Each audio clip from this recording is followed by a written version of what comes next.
Your brother deserves the family business, you just don't have what it takes. I agreed, sort of. What I actually had were the patent rights to everything the business sold. Funny how quickly I suddenly had what it takes. They told me I didn't have what it takes to run the family business. What they didn't realize was that I owned the very ground it stood on, and I was about to rip it right out from under them. The air in that conference room was thick with the scent of old leather and my father's cologne, a smell that usually brought a sense of stability, of home. But that day, it just felt suffocating. I sat there, watching his fingers drum a nervous rhythm against the mahogany table, that same table that had borne witness to 30 years of Morrison Industries' biggest decisions. Across from me, my brother Warren leaned back in his chair, wearing that familiar smirk, the one he'd perfected since we were kids, always fighting over the last slice of pizza. "This isn't personal," Dad said, his voice flat. And in that moment, I knew, with a chilling certainty, that it was absolutely personal. Warren has the vision this company needs. You're brilliant with the technical side. Always have been. But running Morrison Industries requires a different skill set. I just nodded slowly, keeping my face as blank as I could. My mother, Angela, had taught me poker when I was 12, and that lesson stuck. Never, ever let them see what you're holding. The board agrees, Dad continued, sliding a folder across the polished wood. Warren will take over as CEO when I retire next month. You'll remain as head of research and development. Of course, your work is valuable. Valuable enough to keep, but never valuable enough to lead. The math was brutally simple. Warren finally chimed in, that smirk still plastered on his face. Look, sis, you know I've always had the people skills. Dad's right about vision. You get lost in your prototypes and formulas. Nothing wrong with that, but somebody needs to see the big picture. The big picture. For 20 long years, I had been designing every single product Morrison Industries sold. Our flagship line of industrial filtration systems? Mine. The breakthrough water purification technology that tripled our revenue 5 years ago? Also mine. Those 17 patents currently generating licensing fees from competitors across 3 continents? Every single one came from my lab. But Warren, apparently, had the people skills. I understand, I said quietly, the words barely a whisper. Dad's shoulders visibly relaxed. He'd expected a fight, probably braced himself for tears or a furious outburst. My quiet compliance completely caught him off guard. I'm glad you're being reasonable about this, he said, a forced pleasantness in his tone. Family comes first. Always has, always will. I signed the documents he pushed toward me. Acknowledgements that I understood the transition plan, that I accepted my continuing role. My hand didn't shake. Not even a little. That night, alone in my apartment, I meticulously reviewed every patent ever filed under the Morrison Industries name. My name appeared as the sole inventor on 43 of them. Warren's name? Exactly 0. Dad had contributed to 2 early designs before his focus shifted entirely to management and sales. Here's what most people don't understand about intellectual property. The company name on the patent doesn't tell the whole story. The named inventor retains certain rights, especially when employment contracts contain specific language or, even more crucially, when they don't. My employment contract, signed when I was 22 and fresh out of MIT, was remarkably sparse. Dad had insisted we didn't need complicated legal documents between family members. Trust matters more than paperwork, he'd said. Mom had even drafted it herself, just a simple 2-page agreement outlining my salary and basic responsibilities. Nowhere, not a single mention, did it address patent assignment. Around midnight, I called my college roommate, Veronica. She'd gone to law school after graduation, specialized in intellectual property, and was now working for one of Boston's top firms. Please tell me you're finally dating again, she answered, her voice laced with exhaustion. It's Saturday night. I need legal advice. Professional consultation. Her tone shifted instantly, all traces of sleepiness gone. What's going on? I explained the situation, sent her photographs of my employment contract and 3 sample patents. She called back within an hour. Your father's attorney screwed up, she said bluntly. Or your mother did, depending on your perspective. Without explicit patent assignment clauses, you own joint rights to these inventions. Morrison Industries has rights too, based on the work-for-hire doctrine, but so do you. You can license these patents independently. All of them. Every single one where you're listed as the sole inventor. She paused, the weight of her words sinking in. I'd need to review the full portfolio, but from what you sent me, you're sitting on a gold mine. These filtration systems alone generate millions in licensing fees annually. I thought about Warren's smirk, Dad's casual dismissal, the decades of being useful, but not essential. What would you charge to review everything for me? Let's call it professional courtesy, with a payment plan, she said. Send me the complete patent documentation Monday morning. Sunday dinner had been a family tradition since I was born. Mom's pot roast. Dad's terrible jokes. Warren bringing his wife, Cassandra, and their 2 kids. Everyone gathered around the same table where I'd learned to ride out my father's lectures and my brother's constant needling. I arrived early, helping Mom in the kitchen while she talked about her garden and the neighbor's new fence. She asked about work with genuine interest, the way she always had. Dad gave Warren the company, I said, chopping carrots. Her knife paused mid-slice through an onion. I heard, she said softly. How do you feel about it? Honestly? Relieved. And I wasn't lying. The weight I'd been carrying, trying to prove myself worthy of something I never truly wanted, had finally lifted. Running the company meant board meetings and investor calls. I'd rather be in the lab. Your father thinks he's doing what's best, she resumed chopping, but her movements were mechanical. Did you review my employment contract before I signed it? The question came out casually, just curiosity between family. Of course, I drafted it myself. Your father wanted something simple, something that reflected trust rather than suspicion. She glanced at me, a flicker of something I couldn't quite place in her eyes. Why? Just wondering about the details. It's been 15 years. Over dinner, Warren outlined his plans for Morrison Industries with the breathless enthusiasm of someone who had been mentally redecorating his future office for months. Expansion into Asian markets, partnerships with 3 major corporations, a rebranding initiative that would drag us, kicking and screaming, into the modern era. What about R&D? I asked, keeping my voice neutral. Any plans there? Well, obviously you'll keep doing what you do best, Warren said, waving a dismissive hand. Though, I'm thinking we might outsource some of the more routine development work. Cut costs, improve efficiency. Dad nodded approvingly. Cassandra looked uncomfortable but stayed silent. The kids played games on their tablets, oblivious. Outsourcing, I repeated, letting the word hang in the air. Interesting approach. Nothing against your work, Warren added quickly. But let's be honest, once the core technology exists, refinements and variations don't require your level of expertise. We can hire cheaper talent for that. Cheaper talent. I took a bite of pot roast and let the conversation flow around me, a bitter taste mixing with the rich flavors. Veronica's full analysis arrived Wednesday afternoon. A 40-page document that read like a treasure map. Of my 43 sole inventor patents, 41 contained no assignment language that would give Morrison Industries exclusive rights. The 2 exceptions were early designs where Dad had insisted on explicit company ownership before Mom convinced him that such formality was unnecessary within family. The licensing potential, conservatively estimated, exceeded $8 million annually. Morrison Industries currently collected those fees and reported them as company revenue, but I had equal claim to negotiate my own licensing arrangements. Here's the beautiful part, Veronica explained over the phone. You're not stealing anything. You're not violating any agreements. You're simply exercising rights you've always possessed, but never knew you had. Legally, Morrison Industries will retain their rights to use the patents for their own products. They just won't have exclusive control over who else gets to use them. What happens when I start licensing independently? They'll panic, she said, a smile audible in her voice. Their competitive advantage disappears the moment their rivals can access the same technology legally. The licensing fees Morrison currently collects will be split with you, or potentially redirected entirely to you if you negotiate better terms with licensees. The company's valuation will drop significantly. How significantly? She paused. Given that these patents represent the foundation of their entire product line, I'd estimate a 40 to 60% reduction in company value. Maybe more.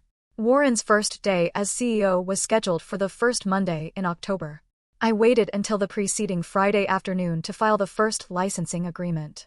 A German manufacturing firm had been trying to license our water purification technology for years. I offered them terms Morrison had repeatedly refused: lower fees, broader usage rights, and immediate access. They signed within 3 hours. By Monday morning, I'd executed 4 more licensing deals with companies in Japan, South Korea, Canada, and Brazil. Each contract was completely legal, properly structured, and absolutely devastating to Morrison Industries' competitive position. Warren called me at 7:30 a.m. His voice was hoarse with fury. "What the hell did you do?" "I exercised my patent rights." "Is there a problem?" "Our lawyers are saying you can't do this. Those patents belong to the company." "Actually, the patents list me as sole inventor." "I'd suggest your lawyers review the employment contract I signed. The one Dad insisted should be simple and trust-based." Silence stretched across the line, heavy and suffocating. "Then we'll sue you." "For what? Exercising legal rights to my own inventions? Good luck with that. I've already had my attorney review everything thoroughly. But please, waste company resources on litigation. You'll lose." "Makes my next steps easier." "What next steps?" I hung up. The emergency board meeting happened Wednesday. I wasn't invited, but Mom called me afterward. She sounded utterly exhausted. "Your father's having chest pains. The doctor says it's stress, not his heart." "But still, what are you trying to accomplish?" "I'm accomplishing exactly what I set out to do. Warren wanted to run the company. He can run it. By destroying it first." "I'm not destroying anything. I'm competing." "Isn't that what Dad always taught us? Competition makes everyone stronger." I softened my voice, just a little. "Mom, do you remember telling me that I'd need to fight for respect in this family? That being right wasn't enough." "This isn't what I meant." "Maybe not. But it's what I learned." The industry news sites picked up the story by Thursday. Morrison Industries' stock price, traded publicly since Dad took the company through an IPO in 2008, dropped 18% in a single day. Analysts openly questioned the company's future without exclusive access to the technology that had defined their success. Warren held a press conference, announcing that Morrison Industries would develop new proprietary technology to replace the licensed systems. He looked confident on camera, every bit the capable leader Dad had envisioned. I filed 7 more licensing agreements that afternoon. Dad showed up at my apartment Saturday morning, looking older than I'd ever seen him. His shoulders slumped, his eyes shadowed. I made coffee while he sat at my kitchen table, just like he used to when I was in high school and needed help with calculus homework. "I'm asking you to stop," he said finally, his voice raspy. "Not as your employer. As your father. You fired me yesterday, remember?" Warren sent the termination email, eliminating my position to cut costs. "That wasn't supposed to happen." He panicked. "The board is demanding action. Shareholders are threatening lawsuits. He's trying to stop the bleeding." I sat down across from him with 2 mugs. "You told me I didn't have what it takes to run the company. Turns out I don't need to run it. I just need to own the technology it depends on. This will destroy everything I built. You built it on my inventions. You just never thought I'd realize that." His hands shook slightly around the mug. "What do you want? Money? We can negotiate a settlement.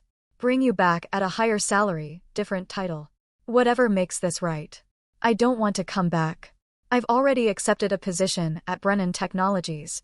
They're giving me my own research division, full control over patent rights for anything I develop, and a compensation package that reflects my actual value." I paused, letting the implication hang. "They're also very interested in licensing the patents I control. Exclusive licenses, even for certain applications.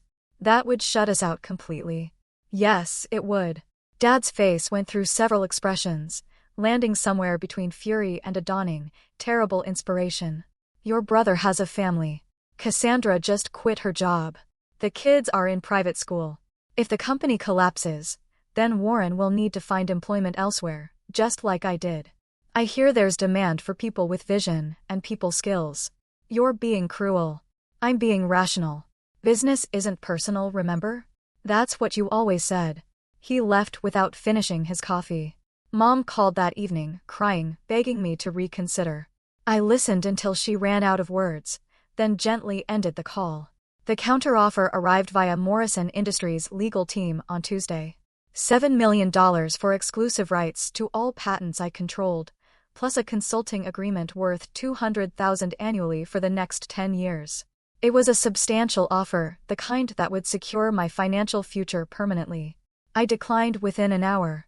Then I licensed the crown jewel of my portfolio, the advanced filtration system that generated 40% of Morrison's revenue, to their primary competitor for a fraction of the usual fee. The competitor would manufacture and sell directly to Morrison's largest clients, undercutting prices by 30%. Veronica called that night. You know, you could have taken their offer. $7 million is nothing to sneeze at. This isn't about money anymore. What's it about then? I thought about that. Respect, maybe. Acknowledgement. Proving that what they considered merely valuable was actually indispensable. Revenge? That too. The shareholders' lawsuit against the Morrison Industries board came the following Monday, alleging gross mismanagement and failure to secure essential intellectual property rights. Dad and Warren both faced depositions. The company's stock price had fallen 43% from its pre-announcement high.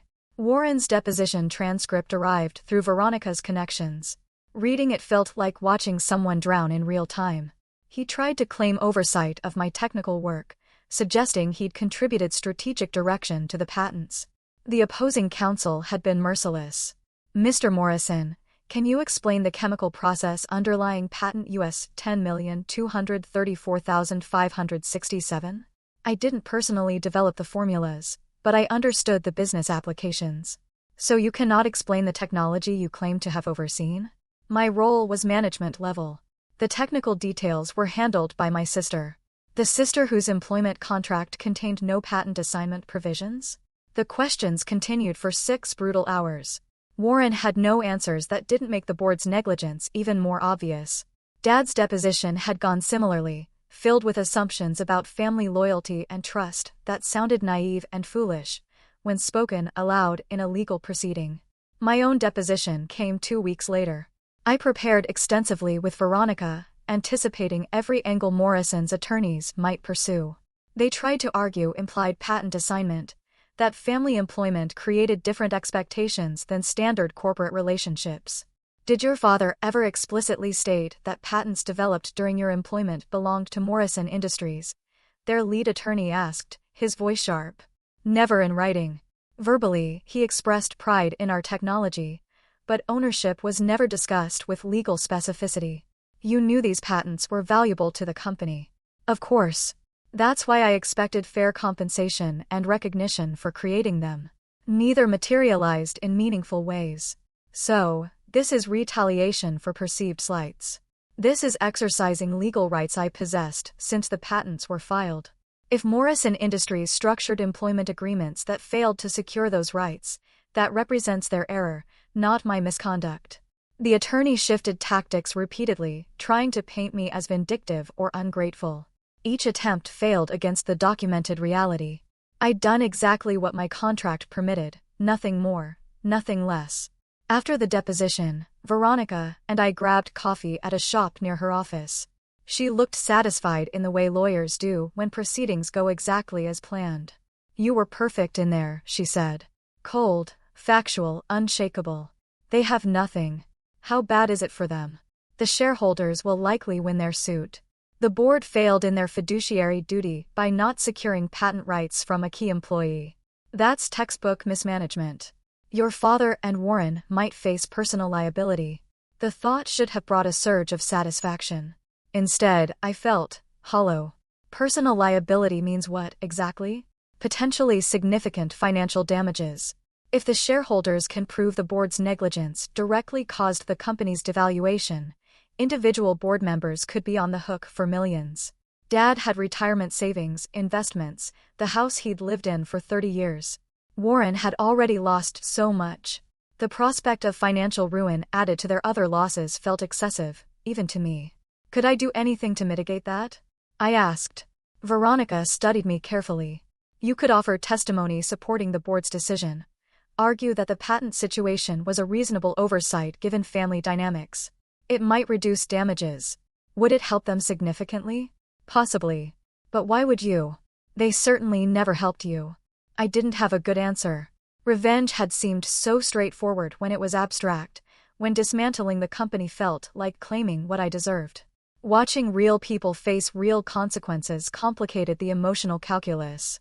Let me think about it, I said. That night, I drafted an email to Dad 3 different times, each version attempting to explain my conflicted feelings. All 3 ended up deleted. Some conversations just can't happen productively over email, and I wasn't ready for them to happen face-to-face. My new position at Brennan Technologies started quietly. They gave me a research facility in Cambridge, a team of 12 talented engineers, and complete autonomy over project selection. The first thing I developed was an improved version of the filtration technology, one created for Morrison, incorporating refinements I'd been considering for months. The team I inherited was cautiously optimistic about my leadership. Word had spread in industry circles about the Morrison situation, and opinions divided sharply. Some saw me as a brilliant technologist protecting her rights. Others viewed me as the daughter who destroyed her family's legacy over money and ego. My lead engineer, a talented woman named Patricia who'd worked in water treatment technology for 15 years, asked me directly during our first one-on-one meeting. "I need to know what kind of boss you're going to be," she said, her gaze steady. The stories going around paint very different pictures. "What stories concern you most?" "That you're ruthless. That loyalty means nothing to you. That you'll turn on anyone who doesn't serve your interests." She met my eyes steadily. "I've got 3 kids and a mortgage. I need stability, not drama." Fair concerns, honestly expressed. I respect that. Here's what I can tell you. I value competence, honesty, and innovation. I will never take credit for work that isn't mine, and I will always ensure people are compensated fairly for their contributions. What happened with Morrison Industries happened because those principles were violated repeatedly over many years. If you do good work here, I'll fight for your recognition and advancement. And if I disagree with you on something technical, then we'll examine the data together and figure out who's right. I'm not infallible. I'm just experienced and careful. Patricia seemed satisfied with that answer. Over the following weeks, she proved to be exactly the kind of colleague I'd been missing at Morrison. Someone who challenged assumptions, pushed for better solutions, and cared deeply about the quality of our work. The rest of the team gradually warmed up as they realized I meant what I'd said. I made a point of acknowledging contributions in meetings, ensuring credit went to the right people, and involving everyone in decision-making processes. Leadership, I discovered, wasn't particularly mysterious when you treated people with basic respect.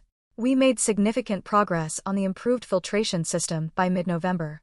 The design incorporated nanomaterial filters that increased efficiency by 37% while reducing manufacturing costs. Patricia had suggested the nanomaterial approach. I'd figured out how to make it practically achievable at scale. During a team meeting to review the prototype results, one of the younger engineers asked the question everyone had probably been wondering. "Will Morrison Industries try to claim this technology is derivative of your previous work for them?"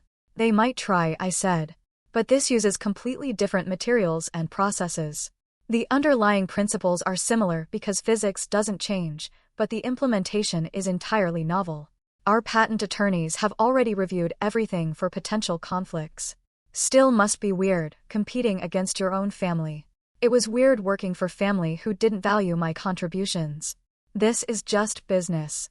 The comment ended the discussion, but I thought about it later that evening. Was I competing against my family, or were they simply existing in the same industry where I'd finally claimed appropriate space? The distinction mattered less than it once would have. Brennan's patent attorneys ensured every detail of ownership was crystal clear this time. Meanwhile, Morrison Industries continued its decline. A trade publication ran a feature article about the company's fall, interviewing industry analysts and former employees. One analyst described it as a cautionary tale about family businesses failing to formalize critical relationships. A former colleague named Thomas, someone I'd worked alongside for 5 years in the R&D department, gave an interview that surprised me. Everyone knew she was the brains behind the technology, he said. We joked about it sometimes, how Warren would take credit in investor presentations for systems he couldn't begin to explain.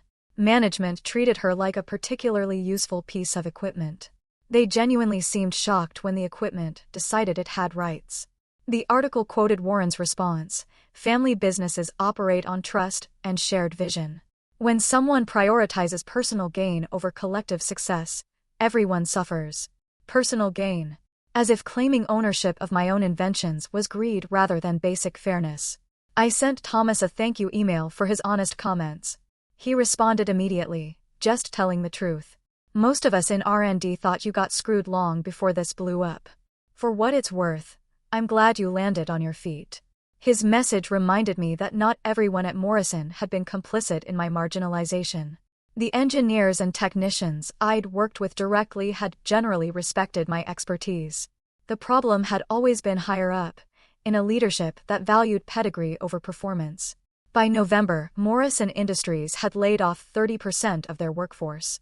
Warren appeared in a Wall Street Journal article about family businesses struggling with succession. His confident demeanor was replaced by visible strain. The article mentioned me only briefly. The daughter whose overlooked patent rights had triggered the company's collapse.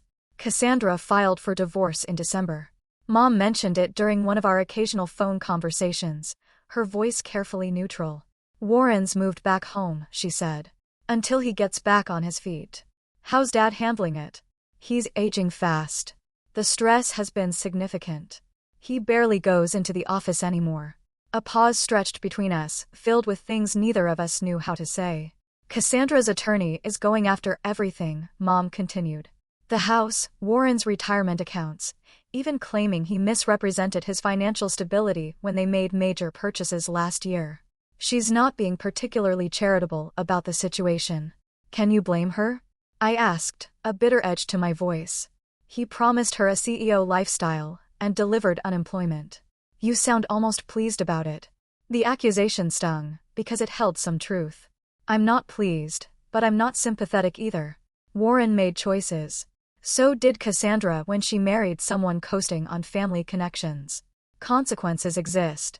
These are real people suffering real losses. Your nephew and niece are living through their parents' divorce, their grandfather's health problems, their father's professional disgrace. Does none of that matter to you?" I thought about Warren's kids, teenagers who had grown up with private school educations and summer houses, now facing a very different reality. They hadn't chosen their father's arrogance or their grandfather's dismissiveness. "It matters," I said quietly. But what was I supposed to do? Keep producing technology for free while being told I wasn't good enough to lead? Except that my work only mattered when it was convenient for them. You could have tried talking to them. Negotiated. Given them a chance to make things right before you destroyed everything. I gave them 15 years, Mom. 15 years of producing industry-leading innovations while being treated as useful, but not essential. When exactly during that time should I have demanded respect? When would they have listened? She didn't have an answer for that. Neither did I, really. The question haunted me more than I wanted to admit. Christmas dinner was predictably awkward. Warren couldn't look at me. Dad spoke in clipped sentences, avoiding my gaze. Only Mom made an effort at normalcy, discussing her plans for spring planting as if we were any normal family gathering for the holidays. Warren's kids were absent, spending the holiday with Cassandra's parents. Their absence felt like an accusation, a visible reminder of the fracture spreading through generations. The meal itself was Mom's usual perfect execution. Roast turkey with herb butter, mashed potatoes, her famous cranberry sauce with orange zest. Food had always been her love language, the way she tried to hold a family together through shared meals and traditions. But you can't feed your way through this kind of damage. The company's exploring a sale, Warren said suddenly, midway through dessert. Private equity firm out of Chicago. They'll keep the Morrison name but restructure everything. That's probably wise, I said. Wise, he laughed bitterly. You systematically dismantled everything Dad spent 40 years building, and you think it's wise that we're selling the wreckage? I dismantled nothing. I simply stopped providing free access to my intellectual property. The fact that the company couldn't survive without that free access isn't my problem. We're a family, he exploded. Exactly. And family doesn't tell someone they lack what it takes while building an empire on their work. I set down my fork. You wanted to lead. Here's leadership. Dealing with problems you didn't create.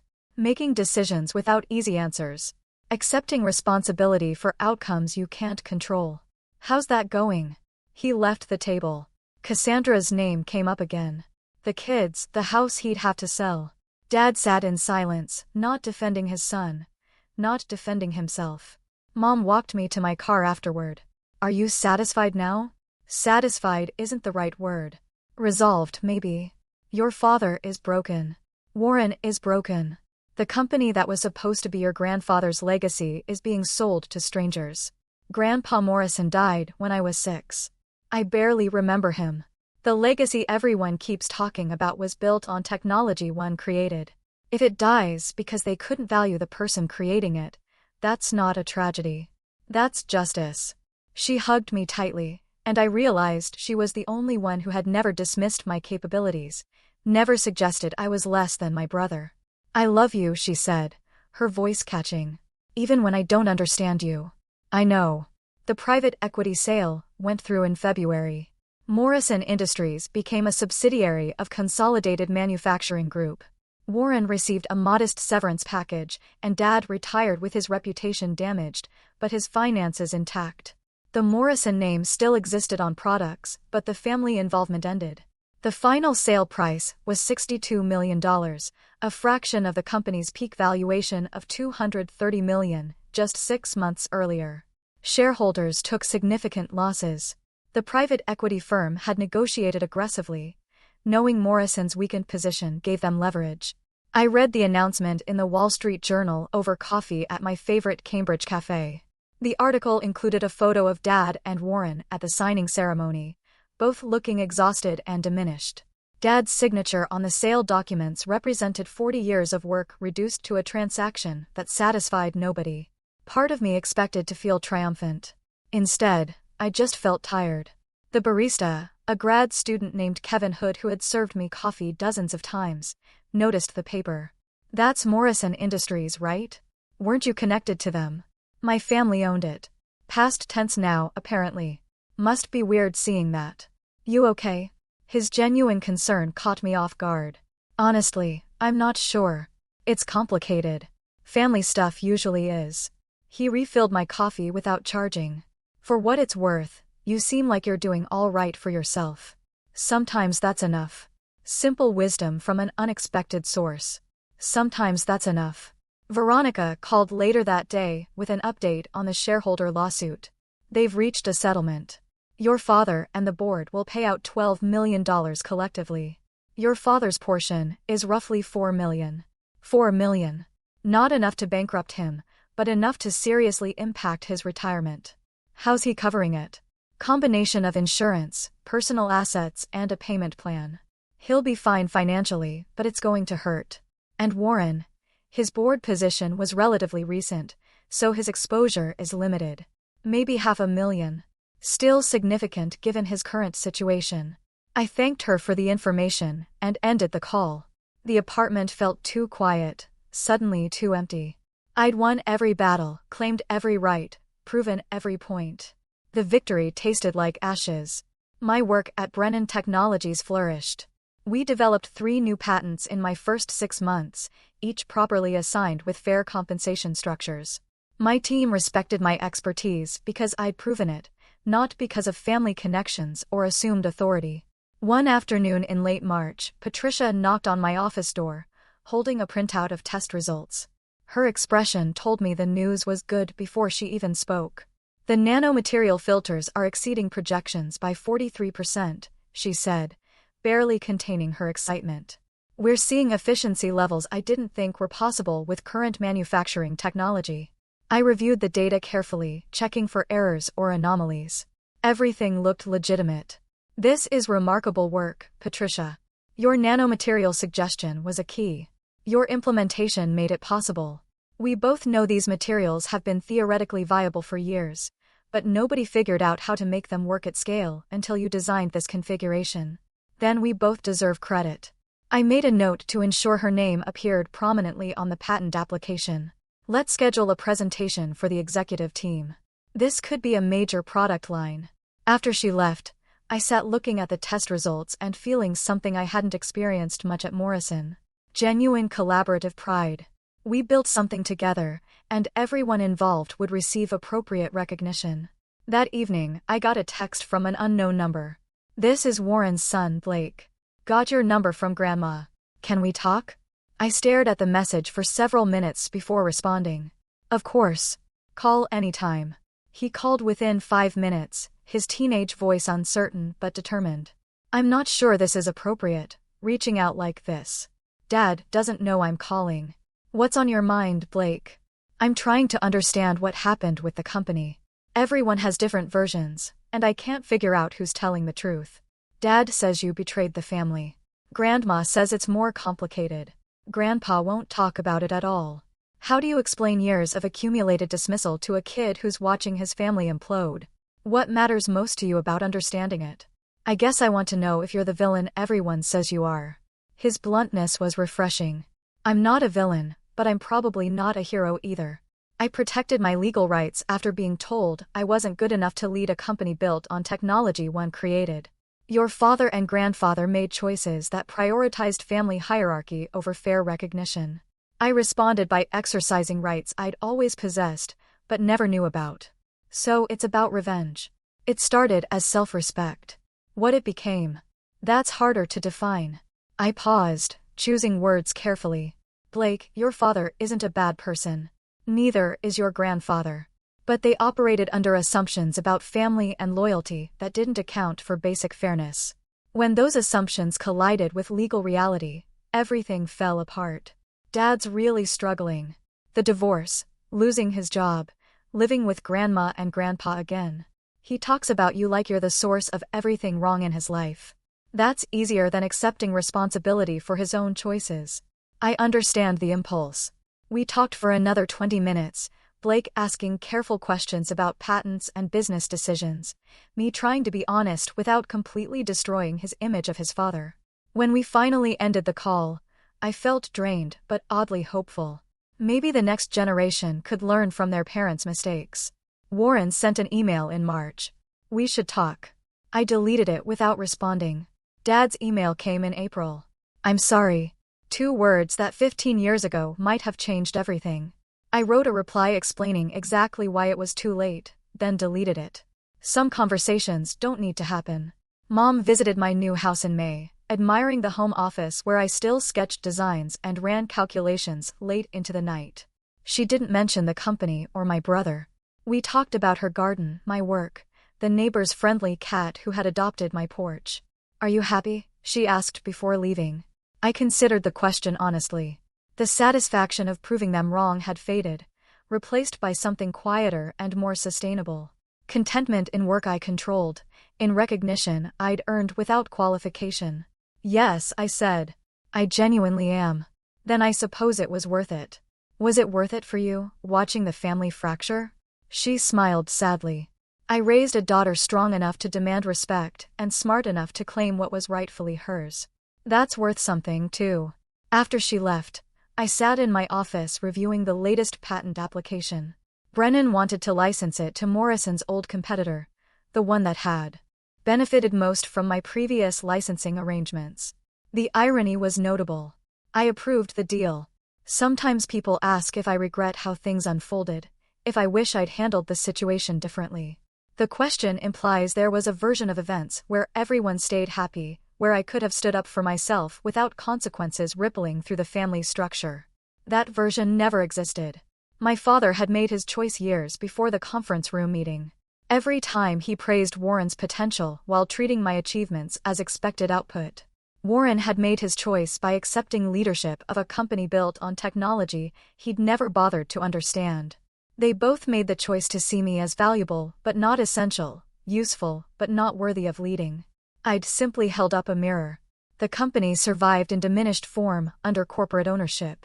Warren found work managing operations for a mid-size manufacturing firm in Ohio, a position that paid adequately but lacked prestige.